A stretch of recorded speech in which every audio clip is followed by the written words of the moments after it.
That's you're Filipino, I'm Filipino, you're from the Philippines, I'm from America, but hey, like, you love OPM, I love OPM, like, you speak Tagalog, I understand Tagalog, like, like, we'll work it out and, like, figure out middle ground, because I think that's what should be happening. Welcome back, everybody, to another episode of Tea with Titas.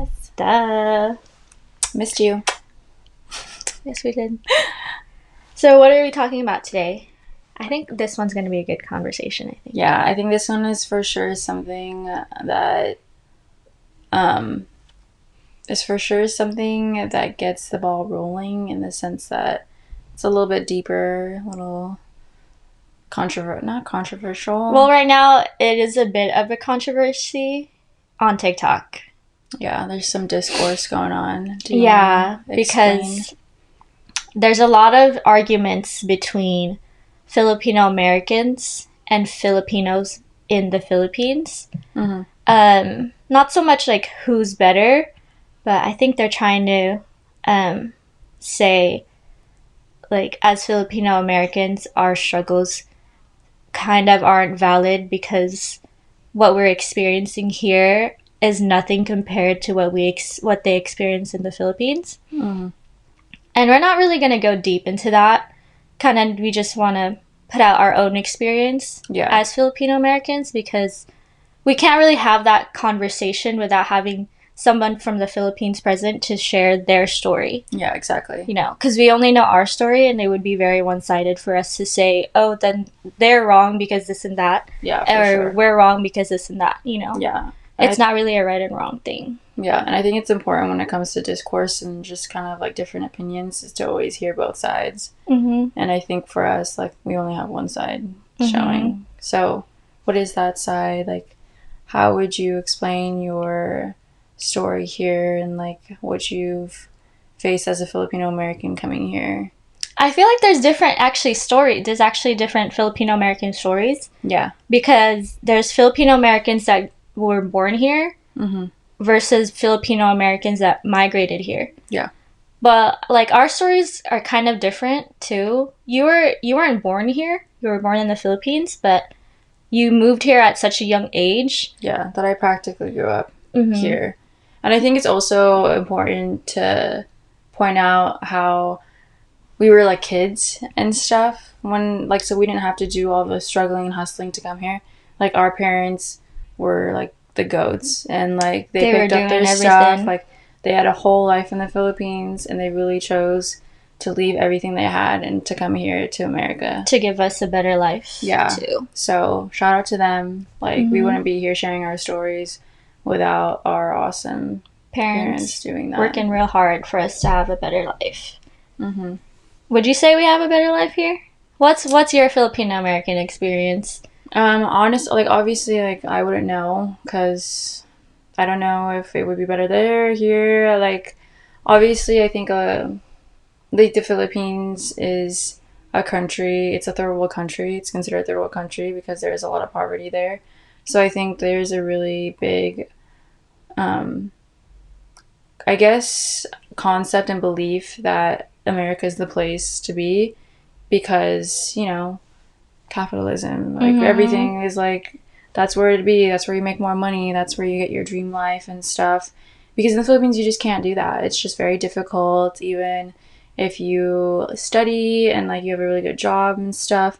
The pay there just isn't that good, and there's not a lot of opportunity for you to I guess, create that kind of life for yourself. I think that's what the big thing was when it came to my parents leaving, because they studied, they did all of that, but even if they studied there, they wouldn't be making nearly as much here. Now. Yeah, so that's why they chose to make that leap and take that jump to, like, come here, because, like, it's like the pay is just better, and I think obviously it's way more expensive to live here.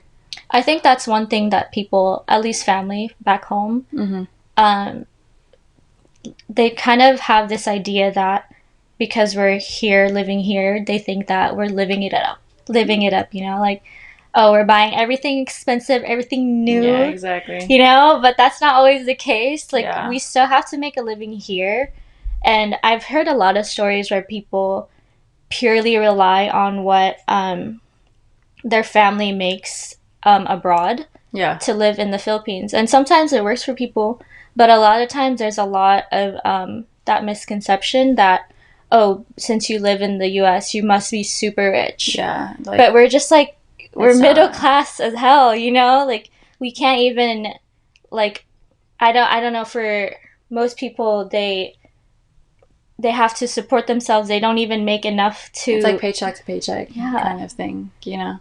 Well, I don't know about most people. Yeah, for like most Filipinos, I don't know if that's the case, but Yeah. I think I was thinking more in terms of that entitlement that, oh, since my family's over there, they have to support me here, Yeah. you know? But I've like never personally experienced that. Yeah. But I know some people that are like that, and it kind of sucks that they don't understand that we still have to make a living here, and we still gotta pay our own bills. Doesn't mean we can't pay yours. You know what I mean? Yeah, for sure. I think it's like a lack of communication kind of thing, you know? I think people just kind of like put titles and labels on certain things and stuff without really understanding what's really going on. Because, like, everyone has a story, right? Mm-hmm. So you just really don't know what's going on and stuff. And I think maybe that's what this whole discourse is, you know? It's like, oh, like, you can't call yourself whatever a true Filipino because you didn't go through this or this. And it's like, what if they did? You know, like, that's true. You don't know that. Or, you know, or we could say we go through this stuff here and it's different over there. But it's like, what if they do have stuff like that over there? You just never know. And, like, I think it's just important to just not have split beliefs in, like, our culture and just be one culture and just... That's easier said than done. Yeah, and that's, like, with anything, you know? And I think it's just important to, like, hear, like, everyone's story and stuff and to stop, like, categorizing people because, like, we're Filipino and, like, Filipinos are very, very proud of being Filipino, and I think we should stick with that and not, like, try to fight everyone about it. Yeah, it's like, you're Filipino, I'm Filipino, you're from the Philippines, I'm from America, but hey, like, you love OPM, I love OPM, like, you speak Tagalog, I understand Tagalog, like, you know, like, we'll work it out and, like, figure out a middle ground because I think that's what should be happening. Well, obviously easier said than done. So let's talk about our story then. Yeah, for sure. Do you want to start? Oh, should I? Up to you.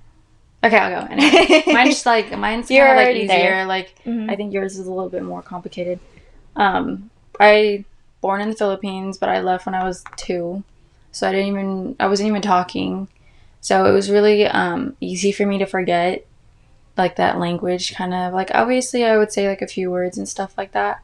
But I think obviously moving to America, my parents were really trying to just have me learn English because obviously... Assimilation was their thing. You know? You had to do it to survive.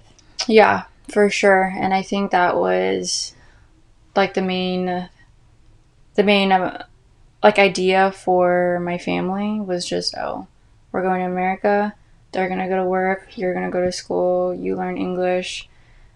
Our culture can, like, wait, I guess, kind of thing. I'm just, like, we're just trying to get, like, our footing in. So then my parents and I kind of moved around for their work and stuff.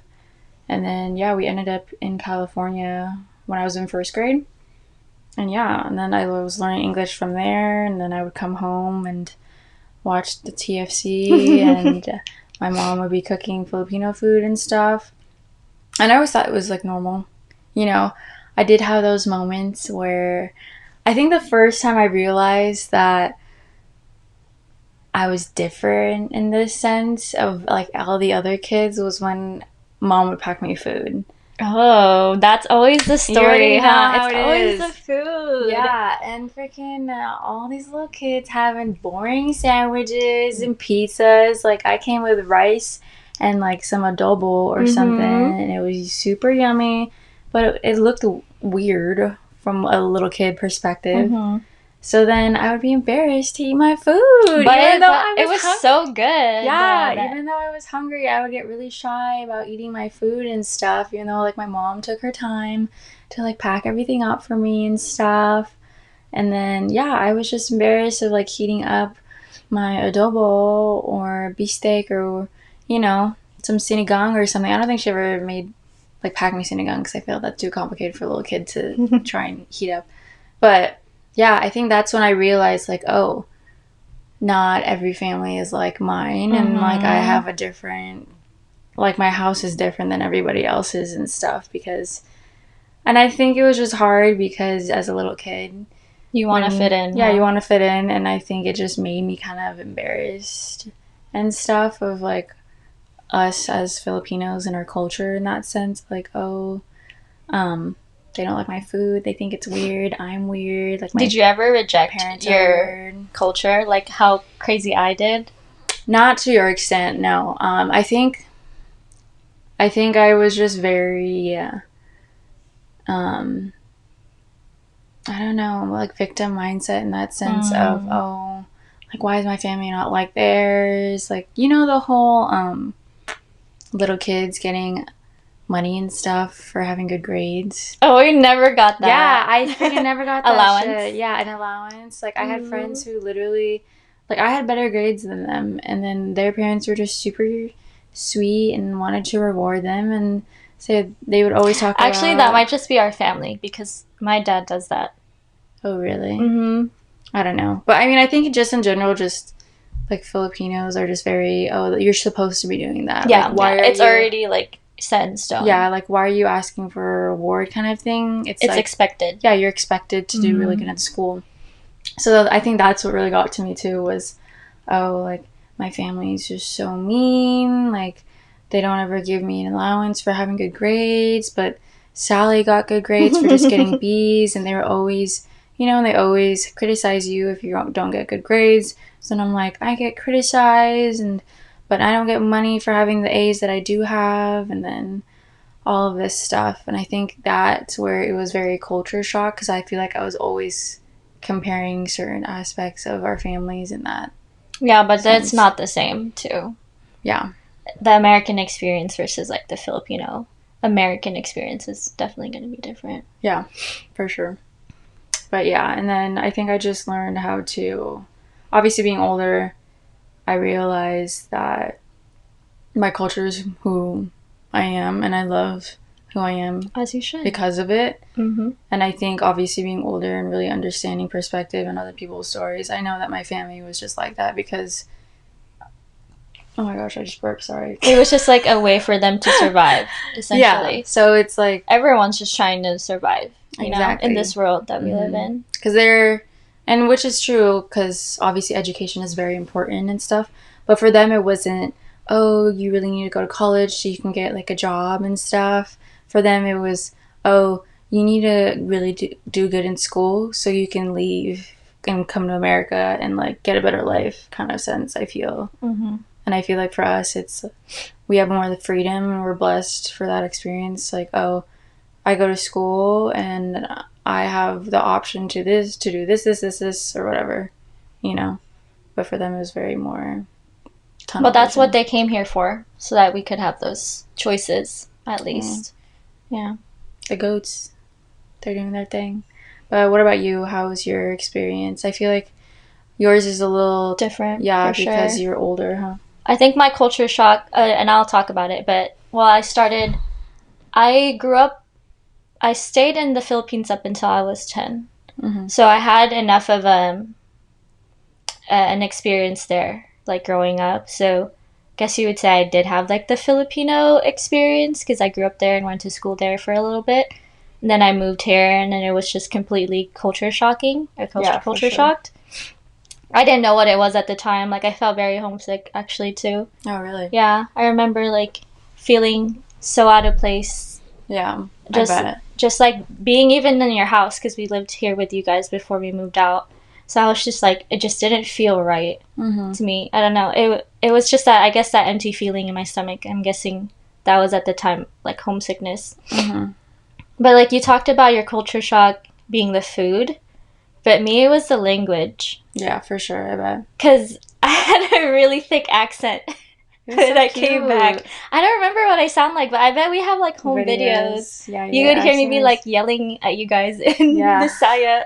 I'd be like, mga onggoys! Yeah. But now I have more of an American accent when I speak the language. But I remember specifically, I think it was when I first started school, they put me in ESL. Is that ESL? Is English language? ELS? Or something like that. Or they try to, at least, because I think there's a stigma where they assume that if English isn't your first language, it means you're dumb, I guess. And it's universal for people that, I guess, not just like Filipinos, but just Spanish speakers too. Yeah. They just assume that you're dumb, but back home I was speaking both languages. Yeah. In fact, I was learning a third, and Tagalog was my worst subject. So it was crazy how they assumed that, and then they put me in like reading classes, and I excelled obviously because you already knew knew how to speak English, but they just thought, oh, this little girl with a thick Filipino accent probably doesn't know how to speak English. But I'm like, girl, I speak 2 languages at the age of 10, and you're telling me that I'm dumb? Yeah, exactly. No thanks, that is not right. And that's just like I don't know, the lack of just taking the time to actually like learn these like kids and stuff and see where they're at. Like, you didn't take it. Did they not make you take like a test or something to see what English you did know? I feel like they did to a certain extent, but I just remember wasting my time in those classes. Yeah, because they would be doing math and be like, oh no, go to that class because you need it, and I'm like, girl, no, I don't. Yeah. I'm like, and then it just in my mind, like thinking back on it now, it wastes such good time for me to be actually learning something valuable. That's true. Versus like learning something that I already know. Yeah. She's like, what did you learn today in ESL? ABCs. I already know her. I've been known her. I even know the Filipino ABCs. Like, that was just so frustrating. Well, looking back at it now, back then I was just like, okay, I'm in this stupid class. Yeah. Whatever. But what was I gonna say? Oh, so then that made me kind of like, because I experienced that growing up. I don't know. Did you ever experience racism? Racism? Not. I mean, I feel like I experienced more racism now working in retail than when I was younger. Yeah, true. And like, I don't think that much when I was growing up. I think it was just because, I don't know. I think, well, because like my school was majority like Caucasian white people, but I never really experienced like racism. Well, like someone was like actually straight up racist. For me it was more, again, it wasn't racism, but I know I would pronounce certain words differently too. Like I said, you know, the brand Tommy Hilfiger. I'll always remember that because then I was taught it was Hilfiger. And then like my white friends were like, Hilfiger? You mean Hilfiger? And I was like, okay. Sorry. Or like Graham. Graham. It's like, no, you mean graham crackers? Okay, sorry. It was just like, I think it was just a language barrier too. Because like we have English in the Philippines, but they definitely pronounce like different things pronunciations and stuff. Like how Mama Rose says pizza. Pizza? Yeah, oh yeah, instead of pizza. Like she'll be yelling down the hall, there's pizza downstairs, go eat the pizza. But I think it's more precious when a grandma says it. Yeah. Like my grandma one time, side note, she said, I was trying to talk to her, and she was like, yeah, father, we had a family friend that is a pastor. So like, oh yeah, father's in Rome now. And I was like, oh, what's he doing in Rome? And she's like, he's in the Vatican. The Vatican. And I was like, actually, I tried so hard to understand. She's like, what's in Rome that's the Vatican? And I was like, oh, you mean the Vatican? Yeah. Okay. And I remember specifically that moment I talked to her, it reminded me of that Hilfiger thing. Yeah. And I was like, oh wow, that was kind of mean. Why did I say that to her? But yeah, so that growing up, it made me kind of reject my Filipino-ness if you will. I remember that, like, growing up with each other. Mm-hmm. I remember you were, like, not Proud of it at all. Like, you did not want to be Filipino. I don't know why. Like, I really wanted to be white, guys. Yeah, it was... She wants to be Caucasian. Yeah. Well, because I remember you just kind of went through phases where you were, like, you really into stuff, or you would, like, really not be into stuff. And then, yeah, I think being Filipino was one of them. Because I remember you were just, like, embarrassed. I think we were, like, with Josh or something, our old family friend. Our family friend. And, yeah, because, like, we're all Filipino and stuff. And then I think you were just making comments saying, oh, like... I hate being Filipino. I hate being Filipino. Like, I want to be... this and that. Yeah. And I remember you guys definitely trying to, like, sway my opinion. Which, props to you guys. But... yeah, I don't know why I rejected it so much, because, like, I'm fucking beautiful. Our culture is beautiful. Yeah, for sure. Like, our food, our language, our clothes, like, our traditional clothing, like, everything about being Filipino is beautiful. Mm-hmm. And I don't know what happened. I think, you know what it was? Because, you know Shay Mitchell? Mm-hmm. She had the same thing. Mm-hmm. She had the same exact experience as I did, where she didn't go so far, I don't think, as to whiten her skin. But remember when I really did not want to be around the sun? I was so pale. Yeah, she really was like, I looked like a vampire. Yeah, crazy. It was so bad. I realized... the papaya soap, all that. I didn't do papaya soap, but I did wear hoodies in the summer. Because I didn't want to be, like, tan. But she did the same thing where she would, like, dye her hair blonde because she wanted to fit in with her, like, blonde friends. Yeah. And then I think I was watching an interview that she did about how she rejected her Filipino identity, and then that kind of just changed my life. And then she was basically saying how, I don't know, at the end of it all, she just accepted that being Filipino is beautiful and it makes you unique, and why would you try to be like everyone else? Yeah, I think it's just hard because obviously now I think there's a lot more representation, which is amazing. Mm-hmm. But I think when we were growing up, there was none. It just wasn't. Like, that wasn't beautiful. Mm-hmm. Like, it wasn't something that you were striving to do and be, you know? Because I remember growing up and, like, looking at myself and obviously realizing that I just didn't feel like I fit in with the other girls in my class. Especially, like, I went to a high school with all white people. So especially with, like, boys, too, huh? Yeah, and, like, I was boy crazy. Like, obsessed and stuff. I mean, I guess it just worked out because white boys love Filipinos. So, and I love white boys. I don't know. Anyways.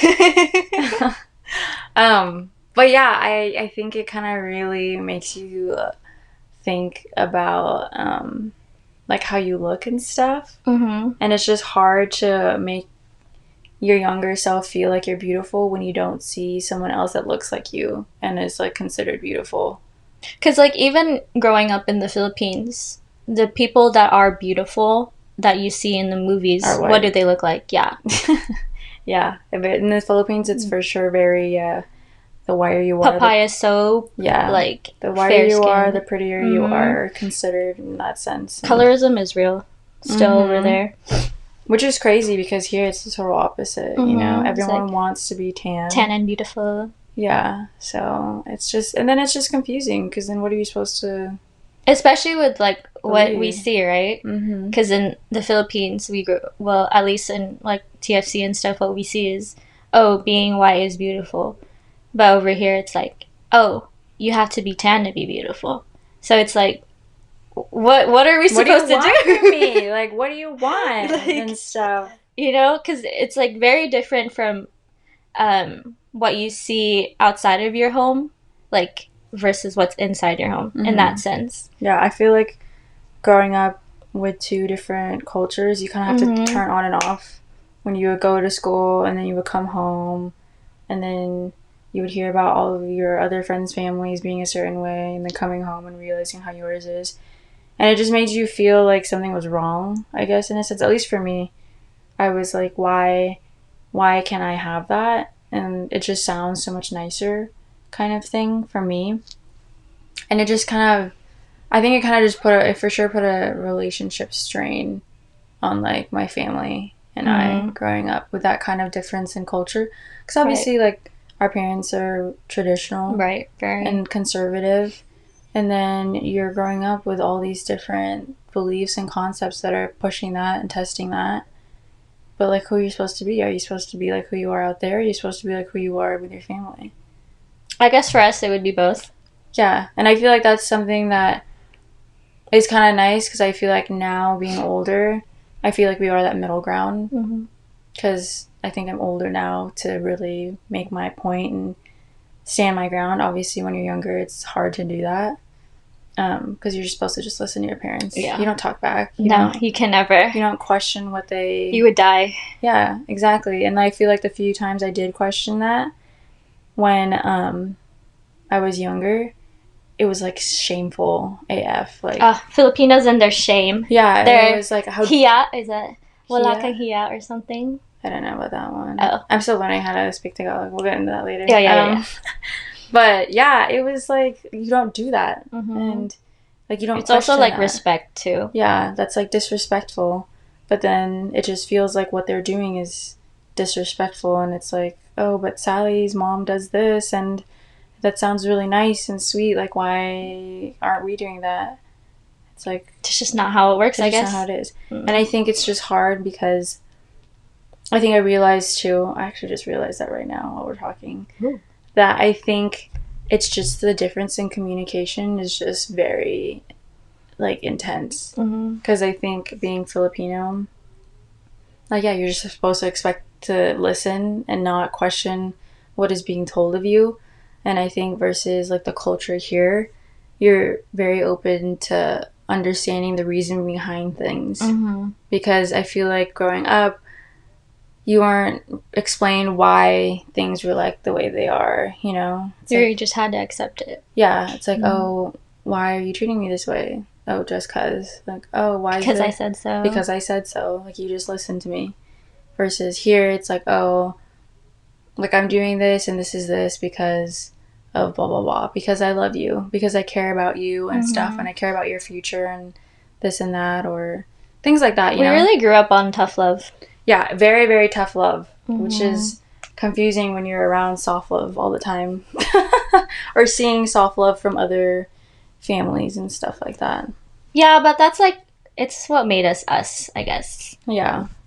Obviously, no regrets and stuff. Because I think it's nice now, but I think in the moment it was like, what the heck? Like, I hate my life. Why is everyone so I'm mean so to emo. me? I think we both had emo phases. We did.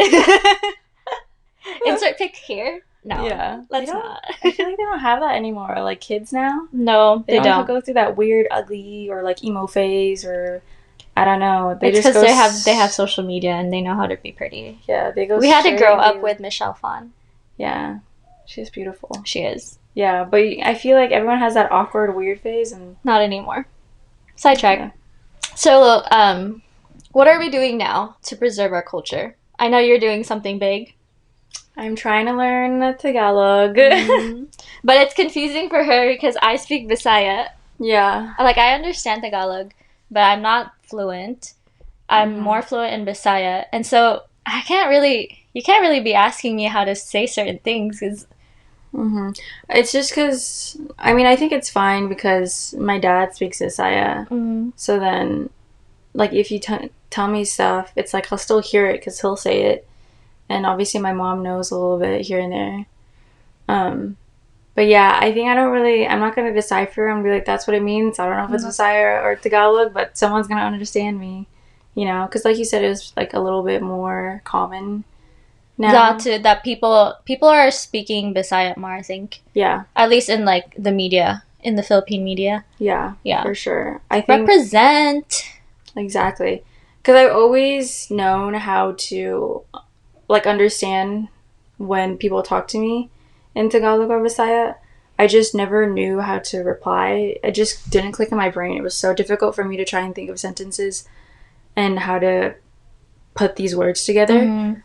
But I told myself that I want to really try and preserve as much of our culture. And like, I'm marrying a white man. Like, Matthew is he's gonna learn Tagalog too. I think Matthew's gonna learn Tagalog.